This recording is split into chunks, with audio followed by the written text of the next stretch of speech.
Hi everyone, welcome back to my channel UPSC is Easy. We are going to continue with chapter Center and State Relations. In the last lecture we started with financial relations between center and state. आज हम कुछ important articles पढ़ने वाले हैं इस topic के respect में. Distribution of tax revenue हमने इंट्रोड्यूस कर लिया था इन द लास्ट लेक्चर. आज हम देखने वाले हैं articles which are related to this topic.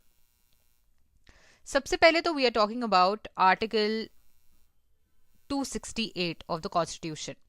सबसे पहले आपको पता होना चाहिए कि आर्टिकल 268 ऑफ द कॉन्स्टिट्यूशन में हम उन टैक्सेस की बात कर रहे हैं जिन्हें लेवी सेंटर कर रहा है, बट इसका कलेक्शन एंड अप्रोप्रिएशन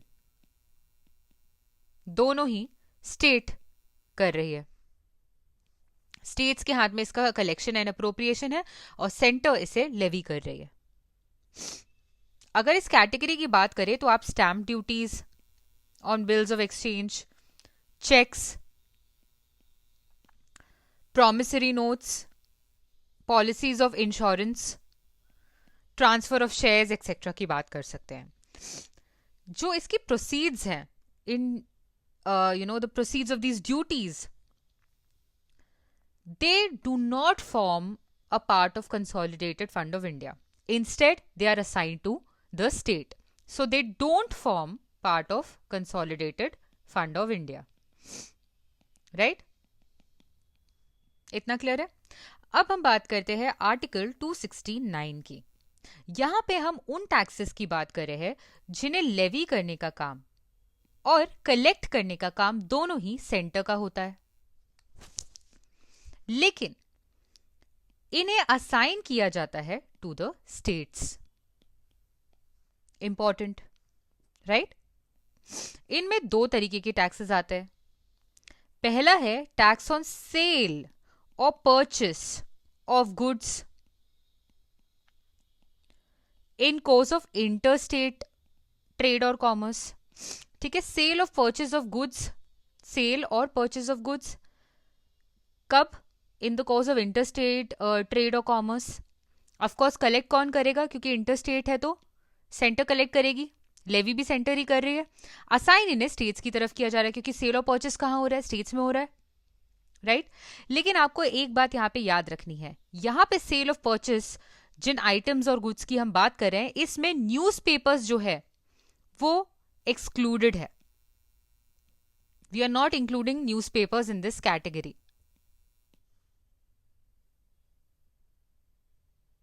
ओके.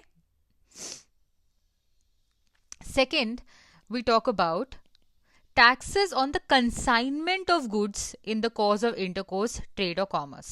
ठीक है, यहाँ पे consignment of goods की बात कर रहे हैं. जब नेट प्रोसीड्स की बात करेंगे थ्रू दिस आर्टिकल 269, ये दोनों कैटेगरीज की, तो आप देखेंगे कि नेट प्रोसीड्स जो इन टैक्सेस की है ये कंसोलिडेटेड फंड ऑफ इंडिया का पार्ट नहीं है. The net proceeds here also, जैसे कि 268 में हमने पढ़ा वैसे ही 269 के भी नेट प्रोसीड्स जो है वो कंसोलिडेटेड फंड ऑफ इंडिया का पार्ट नहीं होते हैं. इन्हें कहाँ असाइन किया जाता है? To their concern states. ठीक है, किन बेसिस पे? On the basis of principles laid down by the parliament. अब हम थर्ड कैटेगरी की बात करते हैं जहां पे हम पढ़ने वाले हैं आर्टिकल 269A. ये कौन सा कैटेगरी है? जहां पे जीएसटी, लेवी और कलेक्शन हो रहा है in course of interstate trade और कॉमर्स. ठीक है, levy and collection of GST in course of interstate trade और कॉमर्स इज 269A. राइट? यहां पे आप देखेंगे when we talk about interstate trade or commerce, right, remember that interstate trade or commerce की जब हम बात कर रहे हैं तो जो जीएसटी है उसे लेवी करने का काम और कलेक्ट करने का काम दोनों ही सेंटर करती है. लेकिन ये जो टैक्स है इसका डिवीजन किन के बीच में होता है? सेंटर के बीच में एंड स्टेट के बीच में. Of course manner of division जो है वो पार्लियामेंट डिसाइड करेगी.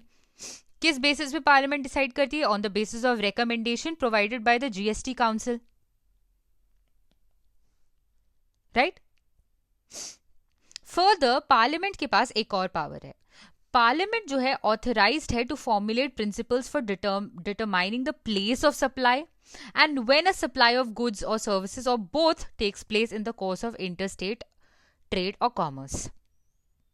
Right? Parliament authorized है कि वो formulate कर पाए principles for determining what? The place of supply and when a supply of goods or services or both took place in the course of interstate trade or commerce. Now we talk about Article 270. यहाँ पे हम उन taxes की बात कर रहे हैं जिन्हें कलेक्ट और लेवी दोनों ही सेंटर कर रहा है, लेकिन डिस्ट्रीब्यूशन जो है वो डिवाइडेड है बिटवीन सेंटर एंड स्टेट. 270 किस चीज की बात कर रहा है? 270 is talking about those taxes that are levied by the centre, collected by the center but are distributed between center and state. यहां पे हम किन टैक्सेस की बात कर रहे हैं? All taxes and duties referred in the union list except, अब हम एक्सेप्शन देख रहे हैं कि कौन से यहां पे टैक्सेस इंक्लूडेड नहीं है, वो जो कि कवर्ड हैं 268, 269 एंड 269A जो हम ऑलरेडी पढ़ चुके हैं. सेकंड, यहां पे क्या कवर्ड नहीं है? Surcharge referred to in article 271 जो कि हम आगे पढ़ने वाले हैं. Third, cess levied for specific purpose. क्या मतलब है?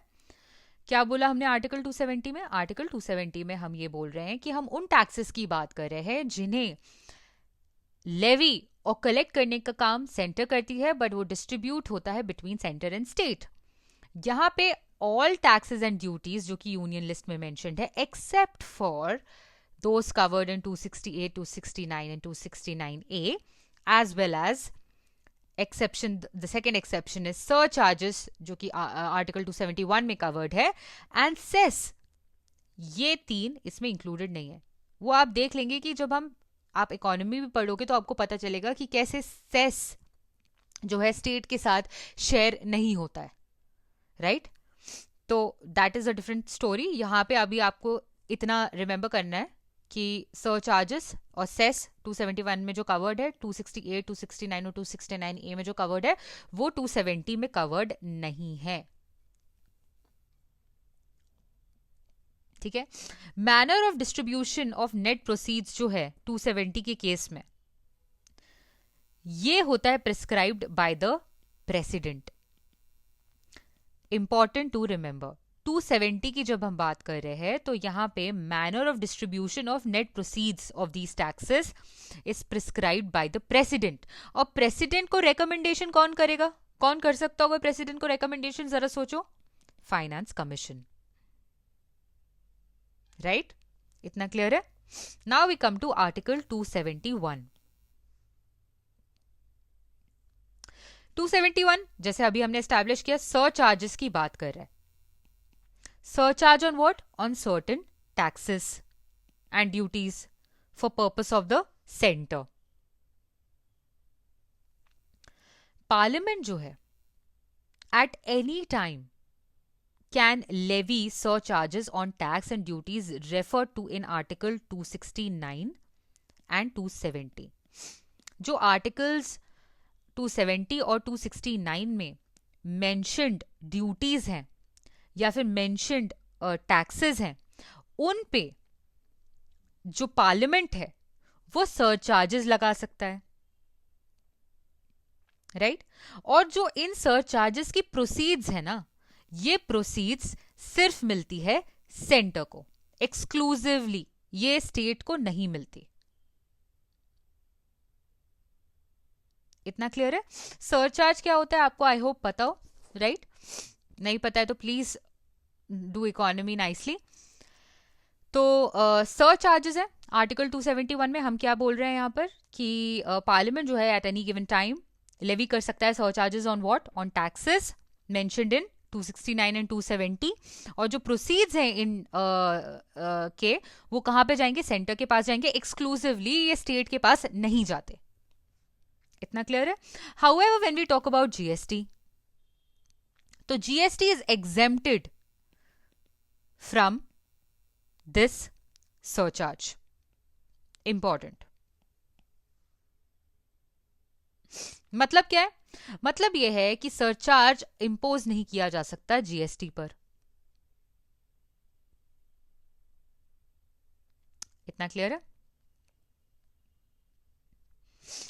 अब हम देखते हैं taxes levied, collected and retained by states. ये जो टैक्सेस की हम बात करें, levied, collected and retained by state, ये टैक्सेस एक्सक्लूसिवली स्टेट्स की बिलोंगिंग है। ये स्टेट लिस्ट में मेंशन्ड है। 18 टाइप की ऐसी टैक्सेस होते हैं जो कि स्टेट लिस्ट में मेंशन्ड है। कौन से हो सकते हैं? आप सोचो।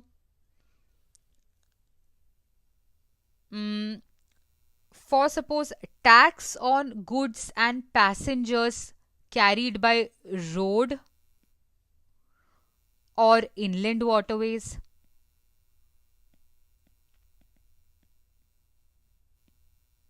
ठीक है? Taxes on what? Goods and passengers carried by what? Road and inland waterways. Taxes on vehicles. Taxes on animals and boats. Tolls की अगर आप बात करें, प्रोफेशंस, ट्रेड्स, कॉलिंग्स, एम्प्लॉयमेंट, ये तो हम ऑलरेडी देख चुके हैं। कैपिटेशन टैक्सेस, एंटरटेनमेंट, अम्यूजमेंट,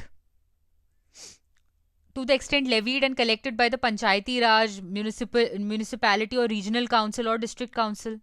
अगर हम स्टैम्प ड्यूटी ऑन डॉक्यूमेंट्स की बात करें, एक्सेप्ट ऑब्वियसली दोज जो कि यूनियन लिस्ट में मेंशन्ड है, fees, those are mentioned in the state list except for court fees. यहां पे कोर्ट फीस नहीं है इंक्लूडेड, राइट? इसके अलावा लैंड रेवेन्यू या tax on agriculture income, very important to remember ये। ठीक है? Duties in respect to succession of agricultural land, estate duty with respect to agricultural land, taxes on lands and building, taxes on mineral rights, mineral rights पे जो taxation है। इसके अलावा duties of excise on alcohol and liquor for human consumption, opium, Indian hemp and other narcotic drugs. But obviously यहां पे इन category में क्या included नहीं है ये भी आपको पता होना चाहिए, that is medicinal and toilet preparation containing alcohol और नार्कोटिक्स।